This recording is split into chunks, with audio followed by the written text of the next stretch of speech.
오늘은 마태복음 6장 19절에서 34절까지 말씀입니다.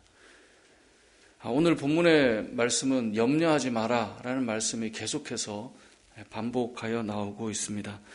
우리가 흔히 믿음의 반대말은 염려와 근심이다 라는 말을 들어본 적이 있을 것입니다.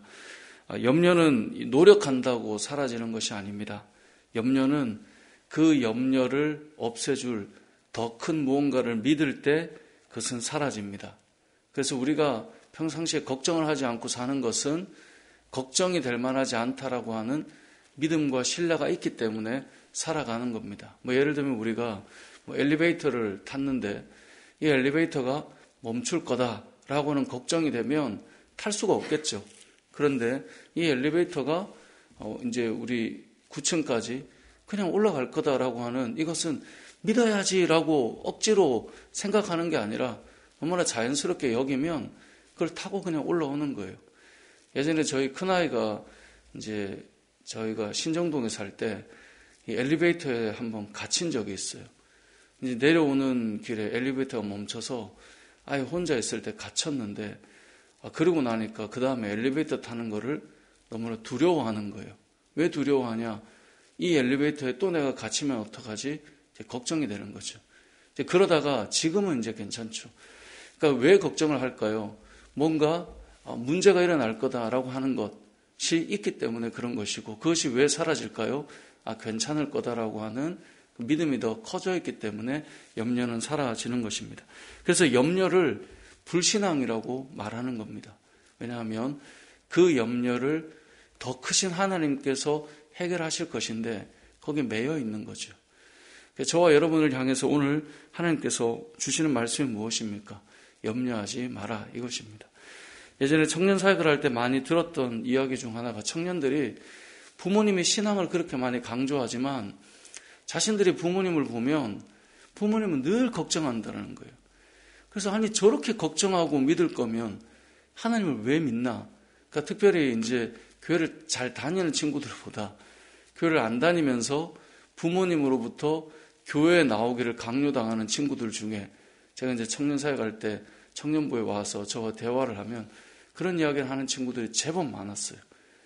우리 엄마 아빠는요 교회 가면 된다고 하나님 믿으면 된다고 말은 하지만 정작 세상의 근심은 혼자 다 하고 있다는 거죠. 그런 이야기를 의외로 많이 하는 것은 저와 여러분들도 그럴 수 있음을 보여주는 거예요. 그래서 오늘 본문을 통해 우리가 기억해야 될 것은 세상 사람들도 믿는다는 말과 두렵다는 말이 혼용되어서 사는 것이 좀 어색하기 때문에 그런 질문을 하는 것이거든요. 그래서 우리가 하나님을 믿는다면 오늘 본문의 말씀처럼 염려하지 말라 이 말씀을 기억했으면 좋겠습니다. 오늘 본문 25절 이하에 계속해서 말씀하시는 겁니다. 그러므로 내가 너희에게 이르노니 목숨을 위하여 무엇을 먹을까 무엇을 마실까 몸을 위하여 무엇을 입을까 염려하지 마라. 걱정하지 마라 이겁니다. 26절에 보면 공중의 새를 봐라. 심지도 않고 거두지도 않고 창고에 모아들이지도 않는데 너희 하늘 아버지께서 기르고 있지 않느냐. 그런데 너희는 저 공중의 새들보다 훨씬 귀하지 않느냐. 하나님께서 너희를 책임지고 있을 테니 또 책임지고 있는데 무엇을 그렇게 염려하고 걱정하느냐. 그렇게 말씀하고 있는 것입니다. 그래서 우리는 하나님께 맡기고 믿고 우리가 평안 가운데 살아가면 되는 것입니다. 무엇을 먹을지 무엇을 입을지 이 걱정은 누가 하는 걱정입니까? 오늘 본문에 보면 이방인들이 하는 거라는 거예요. 그래서 32절에 보면 이는 다 이방인들이 구하는 것이라. 그러니까 믿는 자들인데 꼭 세상 사람들처럼 걱정하고 염려하는 모습 하나님께서 그렇게 이제 하지 말라는 거예요. 그리고 이방인들이 구하는 것이고 하나님께서 이 모든 것이 너에게 있어야 될 줄 다 알고 있지 않느냐. 공중의 새도 돌보시는 하나님께서 너희를 돌보시고 너희를 먹이시고 너희를 입히실 것이다 하고 말씀하고 있는 것입니다. 뿐만 아니라 우리가 이 걱정한다라고 하는 것은 시제가 언제일까요? 미래겠죠. 미래를 알 수 없으니까 걱정하는 거예요. 그러니까 당장 오늘 현재 충분해도 저 사람이 왜 저렇게 걱정하나 보면 아니 지금 저렇게 잘 살고 있는데도 늘 내일을 놓고 걱정을 하는 거예요. 그러니까 염려라고 하는 시제는 내일에 있습니다. 그래서 오늘 본문 34절을 보면요, 이렇게 말합니다. 그러므로 내일 일을 위하여 염려하지 마라. 내일 일은 내일이 염려할 것이다. 그렇게 말씀하고 있는 것입니다. 그러니까 결국은 우리가 염려하는 것은 내일을 하나님 앞에 맡기지 못하고 신뢰하지 못하기 때문에 일어나는 현상이다라고 말씀하고 있는 거예요. 그러니까 너희는 오늘을 사는 자 아니냐 이 말입니다. 저와 여러분은 오늘 하루 주어진 삶을 하나님 앞에서 잘 감당하고 내일은 하나님 앞에 의탁하고 맡기고 나가면 된다라는 거예요.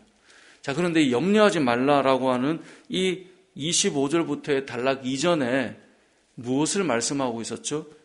재물에 대한 이야기를 했었어요. 그러니까 이 재물에 대한 이야기를 하고 나서 25절에 뭐라고 말합니까? 그러므로라고 말하고 있거든요. 그러므로. 그러니까 우리가 사람들이요, 재물을 왜 모으고 왜 돈을 의지하는가가 이 25절에 그러므로라는 말과 연결되어 있는 거예요. 세상을 살면서 사람들이 걱정이 되기 때문에 결국은 무엇을 의지할까요? 재물을 의지한다. 이 말을 지금 앞에서 하고 그러므로 염려하지 말라로 넘어오는 거예요.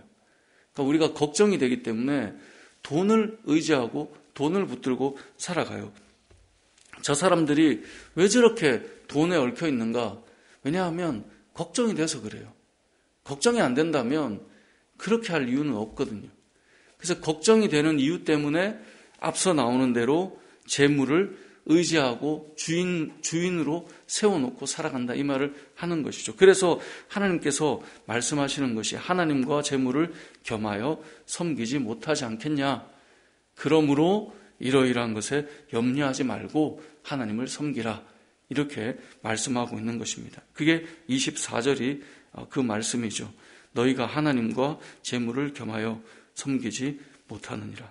그런데 많은 사람들이 재물을 하늘에 쌓는 자들이 아니라 땅에 쌓아두며 그것을 의지하며 그것이 내 마음을 안심을 시키며 그것이 내 마음을 든든하게 한다라고 믿고 살아가는 거예요. 세상 사람들을 보면 다 돈에 묶여서 살아가는 경우들을 보게 됩니다. 왜 저 사람이 저렇게 하나? 결국 보면 돈과 연결되어 있는 것이 상당히 많습니다.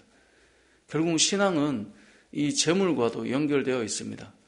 우리의 재물을 어떻게 사용하는가? 여기 말씀해 보면 너희가 이 재물을 땅에 쌓아두지 말고 하늘에 쌓아두라라고 말씀하고 있습니다. 하늘에 쌓아둔다는 것은 무엇일까요? 재물을 땅에 쌓아둔다는 것은 그 재물을 보면서 든든하게 느끼는 마음이라면 하늘에 쌓아둔다는 것은 주를 위해서 사용하는 것이다 라고 말씀하는 것이고요. 더 나아가 내 보물이 있는 그곳에 내 마음도 있다라고 하는 것은 저 사람의 재물을 쓰는 모습을 보면 알 수 있습니다. 예를 들어서 아이들에게 용돈을 줘보면요. 그 용돈을 받은 아이가 돈을 어떻게 분리해서 어떻게 쓰는가를 딱 보면 그 아이의 마음이 어디 있는가 알 수 있습니다. 여러분, 어른은 다를까요? 그렇지 않습니다. 어른들도요, 내 수중에 얼마가 딱 들어오면 그 수중에 들어온 돈을 무엇부터 생각해서 어떻게 분리해서 쓰는가를 딱 보면 하나님 앞에서 내가 어떤 마음으로 살아가는가를 알 수 있습니다. 말은 아무리 거창하게 해도 입술로는 신앙에 대해서 엄청난 이야기를 하는 것 같아도 오늘 성경에 딱 나오는 겁니다. 마음이 있는 곳에 그 사람이 보물이 있는 그곳에 마음이 있다.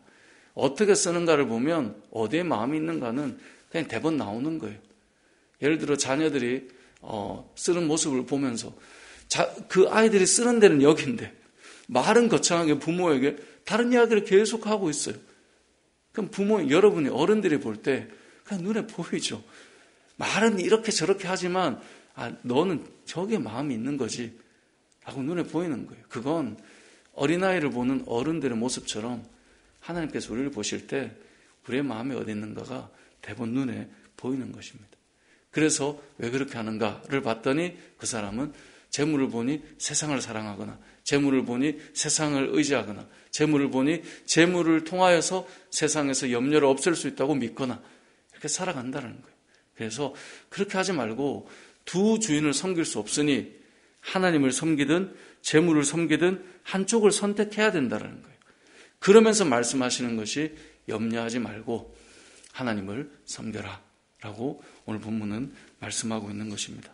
사랑하는 성도 여러분, 우리는 재물에 의지해서 두려움을 없애는 자들이 아닙니다. 우리의 수중에 얼마가 있기 때문에 마음이 든든한 자들이 아닙니다. 저와 여러분을 돌보시는 분은 하나님이십니다. 우리의 인생을 인도하시는 분은 하나님이시고 내 수중에 하나도 없다 할지라도 하나님께서 우리를 통해 역사하실 것을 바라보고 나아가는 자들이 하나님의 사람들입니다. 믿음의 사람들을 잘 보십시오. 믿음의 교회와 공동체를 보십시오. 없어서 못한 게 아닙니다. 하나님을 보고 나아가지 않았기 때문에 못한 것이지, 없는 중에도 하나님 앞에 구하고 하나님의 크신 일들을 그 수많은 단체와 믿음의 사람들이 일궈내는 모습을 우리는 늘 봐왔습니다. 이걸 늘 남 얘기라고 생각하는데 그게 아니라 우리가 가야 할 길을 가면 하나님께서 그 길을 인도해 가시는 것입니다. 그래서 오늘 본문의 이 전체적인 결론이 33절인 거예요. 그런즉 너희는 먼저 그의 나라와 그의 의를 구하라. 그리하면 이 모든 것을 너희에게 더하시리라. 저와 여러분의 삶이 하나님의 나라와 하나님의 의를 구하며 나아갈 때 하나님께서 그 다른 모든 것들, 이방인들이 구한다고 말하는 그 모든 것들을 채우시고 갚으시고 풍성케 하시는 그 하나님을 경험하는 저와 여러분의 삶이 되시길 주님의 이름으로 축복합니다. 아멘.